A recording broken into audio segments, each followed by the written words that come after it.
So for the solution of the equation del u by del t equal to Cv del square u by del z square, this is the equation of Terzaghis one-dimensional consolidation. So for this solution of the equation there are some boundary conditions, and these boundary conditions are important, so let's understand them. Here is, for example, this is a double drainage layer, that is a clay layer is sandwiched between two sand layers.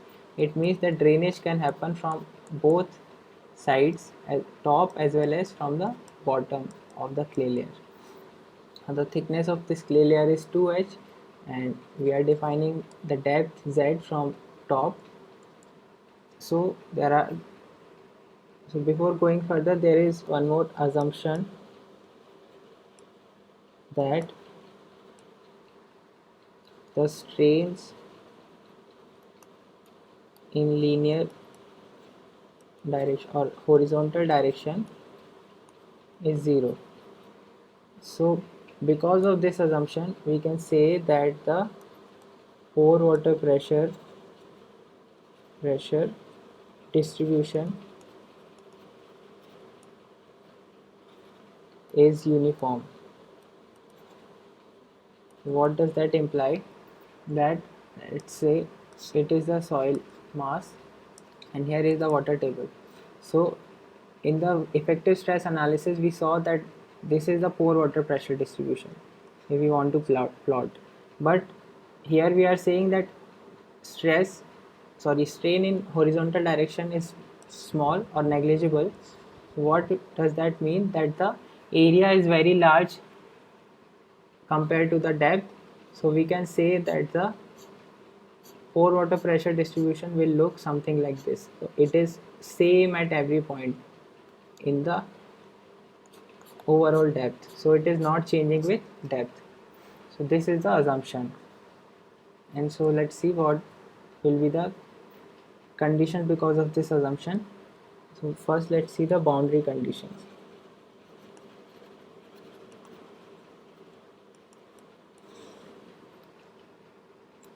At time equal to 0, u is equal to ui, and where ui is equal to delta sigma.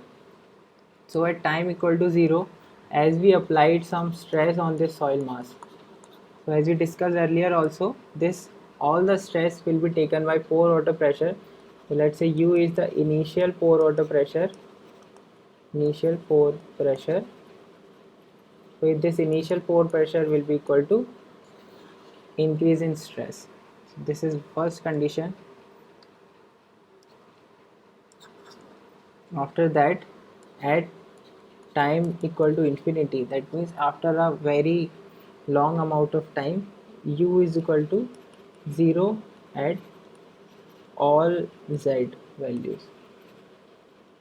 So this also, as we discussed, that as the time passes, this pore water will drain out, and after a very long time the all of the pore water would have been dissipated, and because of that u is equal to 0 at time equal to infinity. This is the second condition.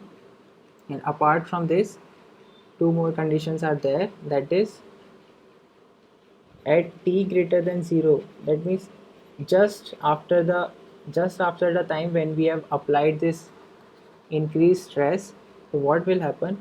U will be 0 at t equal to 0, and similarly u equal to 0 at t equal u equal to 0 at z equal to 0, and similarly at z equal to 2h. So let's see in this diagram. So these are the points of z equal to 0 and z equal to 2h. So what this condition says is that as soon as we have applied this stress and the time begins, so the water, whatever is there on these boundaries, so the particles of water which are there on these boundaries, they can easily go out. They will not take any further time, they can simply go out. So pore water pressure on this boundary and on this other boundary will also become equal to 0. So these are the conditions. These are the boundary conditions. So if I want to plot the pore water pressure distribution, so initially it is like this. This is pore water and this is depth. So depth here is 0, it is 2h. Initially pore water pressure looks like this, and as soon as the time increases, the pore water pressure distribution will go something like this. It means that pore water pressure became 0 here and 0 here, and before the beginning of this increased stress, pore water pressure was here at all these points. Pore water pressure was here, but at t greater than 0, pore water pressure became 0 here and 0 here, but the value will be increasing, and at this midpoint, at the depth of h, pore water pressure will be maximum. So this is the condition that we can say all from the boundary conditions. And then Terzaghi gave some non-dimensional factors or non-dimensional parameters, non-dimensional, which are very important for our part, for the calculation of whatever questions we are going to face. So these factors will come in picture. First is drainage path ratio. It is given as capital Z is equal to small z upon h. And after that, next is time factor, which is given as Tv is equal to Cv small t by h square. And one more there is, that is degree of consolidation. Degree of consolidation, it is equal to, given as u, and it is equal to capital Uz is equal to small ui minus small uz upon small ui. So what all these things are? The drainage path ratio, it is simply the ratio between, let's say there is some depth small z here and divided by the total depth. So that is just that. And next is time factor. So it depends on the coefficient of consolidation and actual time up to which stage, and the thickness of drainage layer. So here is a catch, that this, let's say this is a double drainage layer. It means the water can go out from here as well as from the top. And in another case, this is the water, this is the soil layer, and water can go out only from the top.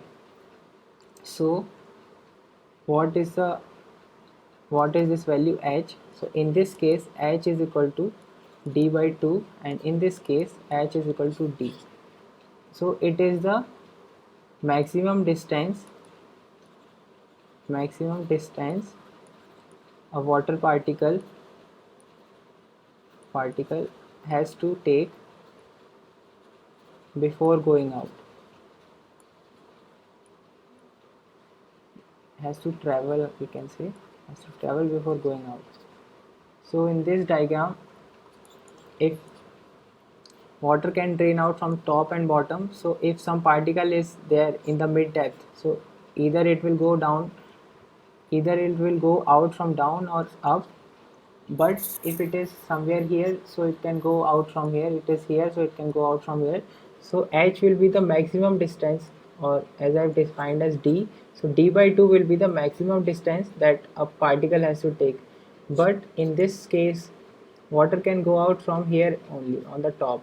So if some particle is starting from here, then it has to travel a distance of d. So this is the maximum distance a particle has to travel before leaving. Next is the degree of consolidation. So it simply defines how much consolidation has taken place. It means, let's say it's a 10% consolidation, 20%, 100%. 100% consolidation means that all the settlement has occurred. So we are comparing it with the pore water pressure. So UI here is the initial pore pressure and UZ is the pore pressure, excess pore pressure at any depth. So at time equal to 0, the pore pressure at any depth will be equal to initial pore pressure. So in that case, the degree of consolidation will be 0. And after a long time, the pore pressure at any depth 0 will be equal to 0. So a degree of consolidation will be equal to 1 or 100%. So these are these non-dimensional parameters, and using that a graph is plotted. It looks something like this. On this axis there is this drainage path ratio, and on this horizontal axis it is the degree of consolidation.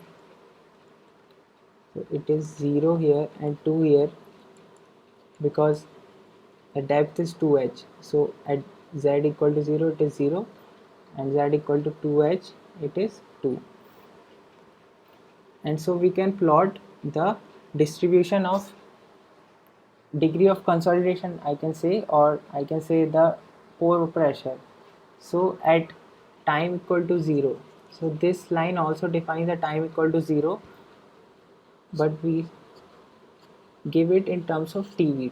The time factor is also equal to 0 at time equal to 0, but at time t equal to t1, what will happen? As the time increases, the pore pressure becomes 0. This is increasing in this direction. The degree of consolidation, pore pressure is 0 at these locations at the boundaries, and pore pressure is maximum. So from here we can say that pore pressure is 0, but degree of consolidation will be opposite of that pore pressure. So if pore pressure is more, that means that degree of consolidation is less. So this plot is showing the degree of consolidation.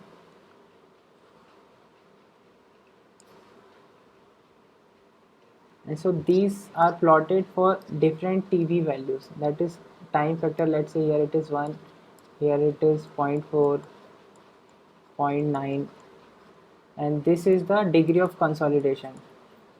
So at time equal to 0, the degree of consolidation is 0, and time equal to infinity, degree of consolidation is equal to 1. So on the other hand, we can see that this is the boundary and this is the middle of this layer.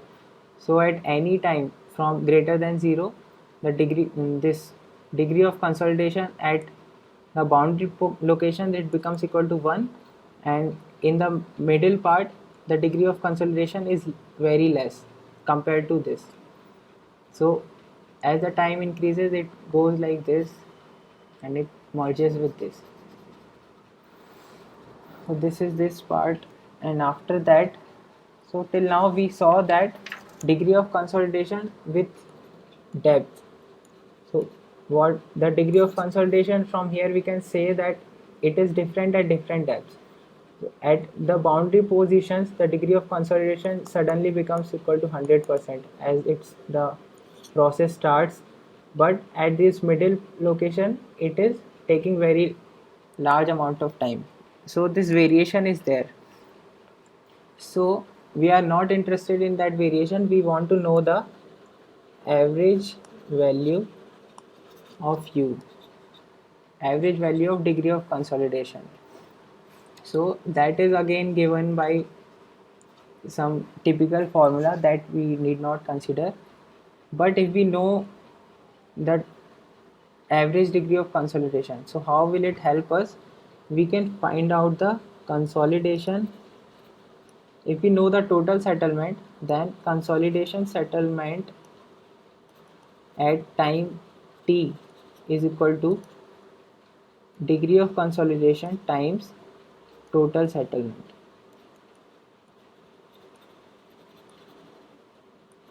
So if I am saying that 10 centimeter is the total settlement and degree of consolidation is 60%, so it means that the consolidation settlement at time t will be equal to 6 centimeters.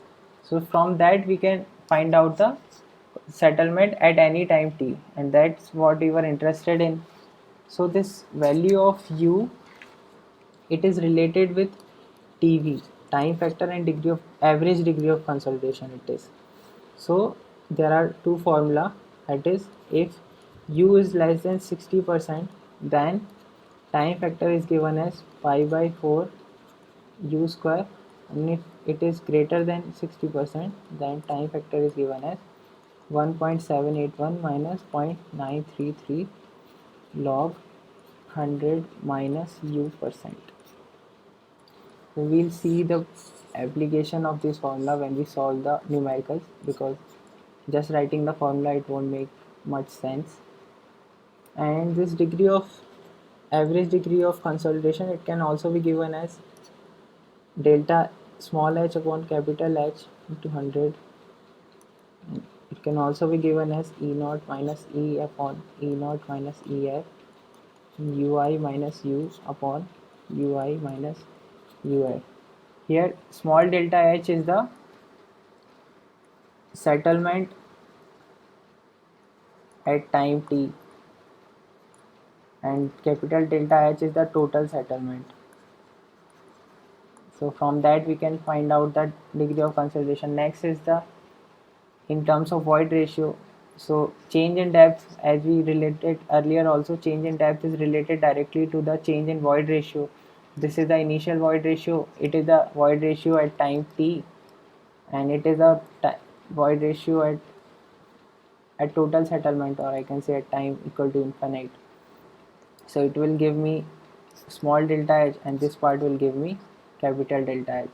And it is also related to the pore pressure, the excess pore pressure. So it is the initial excess pore pressure, this is the pore pressure at time t, and this is the pore pressure at time equal to infinite. So from this also we can find out the average degree of consolidation.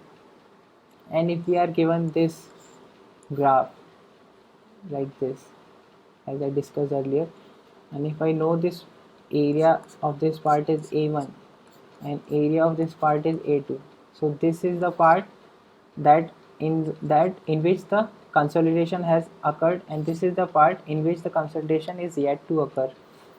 So from this, average degree of consolidation can be written as A1 upon A1 plus A2. This is another formula. So this is it for this part, and this is a very important part. It will be better understood when we'll do the examples. That's it for now.